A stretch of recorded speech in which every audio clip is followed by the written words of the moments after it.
Imaginez la scène. Un dimanche d'été, au bord de l'eau, un homme s'avance, droit sur sa selle. Il ne s'arrête pas. Au bord de la rive, il continue. La roue avant touche l'eau, puis la roue arrière. Et là, sous les yeux d'une foule médusée, l'homme et sa machine flottent. Il pédale. Il avance sur la rivière. Les pépites de l'été. Un podcast d'Olivier de Potter. Donc imaginez la scène du dimanche d'été, le vélo qui est sur l'eau. C'est le rêve d'une vie qui tient en équilibre sur quelques centimètres d'eau. Ce rêve a hanté des dizaines d'inventeurs tout au long du 19e et du 20e siècle. Pouvoir traverser une rivière sans descendre de son vélo. L'idée peut paraître absurde aujourd'hui. À l'époque, elle semblait au contraire pleine de promesses. Le résultat fut une série de machines aussi spectaculaires qu'irréalistes. On les appelait les vélos amphibies.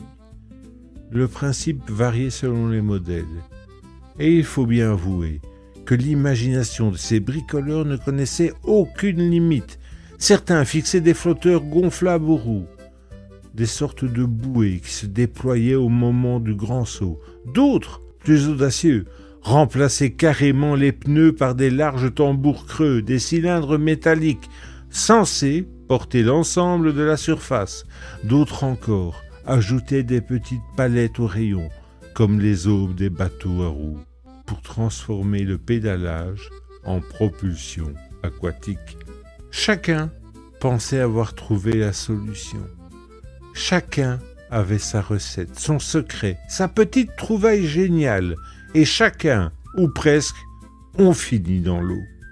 Car ces machines ne restèrent pas dans les ateliers, elles sortirent au grand jour. Des démonstrations publiques eurent lieu, notamment en France et en Angleterre.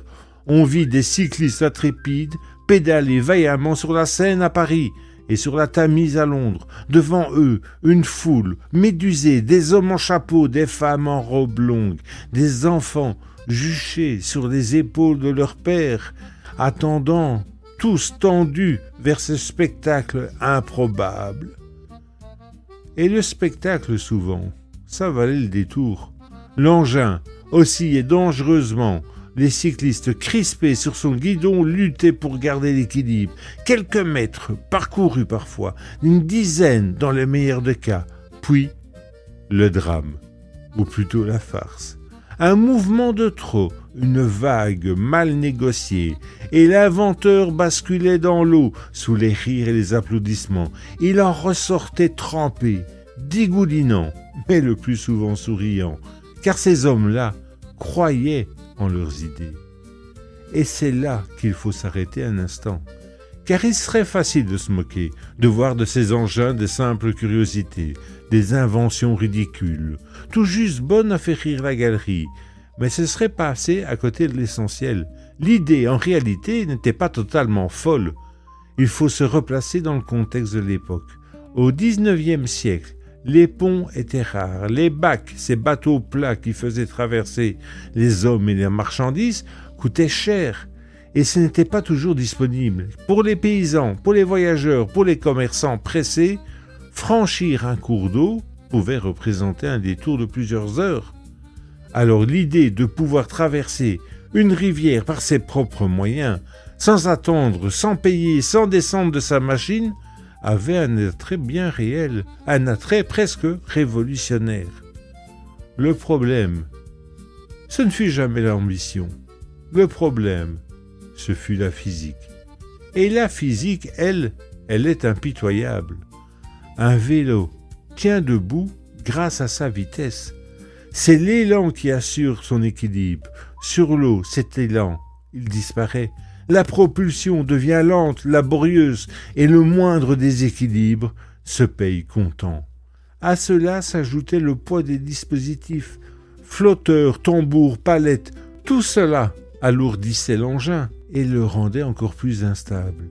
L'équilibre était précaire, la propulsion poussive, le résultat des machines impressionnantes à regarder, mais parfaitement inutilisables au quotidien. Le vélo amphibie n'a donc jamais conquis le marché. Aucun modèle ne s'est imposé. Aucune usine ne s'est lancée dans la production de masse. Le rêve est resté un rêve. Et pourtant, l'idée refuse de mourir. Elle ressurgit régulièrement, à chaque génération, portée par des passions, par des passionnés qui refusent de croire à l'impossible. Aujourd'hui encore, on trouve des bricoleurs, des ingénieurs du dimanche, des amateurs de défis, qui ressortent leurs vieux plans, qui essayent de nouveaux matériaux, qui filment leurs tentatives et qui souvent finissent aussi dans l'eau exactement comme leurs ancêtres un siècle plus tôt. Et c'est peut-être là justement la beauté de ces inventions ratées. Elles ne servent à rien. Elles n'ont rien changé dans le cours de l'histoire. Elles n'ont sauvé aucune vie, déplacé aucune montagne, bouleversé aucune industrie. Mais elles prouvent quelque chose de bien plus précieux. Elles prouvent que l'imagination humaine n'a jamais accepté la frontière entre la terre et l'eau, que devant un obstacle, certains esprits ne voient pas une limite, mais un défi, une invitation. Le vélo amphibie est un échec magnifique, et c'est sans doute pour cela qu'on s'en souvient encore. Si vous avez aimé, n'oubliez pas de partager, d'aimer, de commenter cette vidéo. Merci et à la prochaine pépite.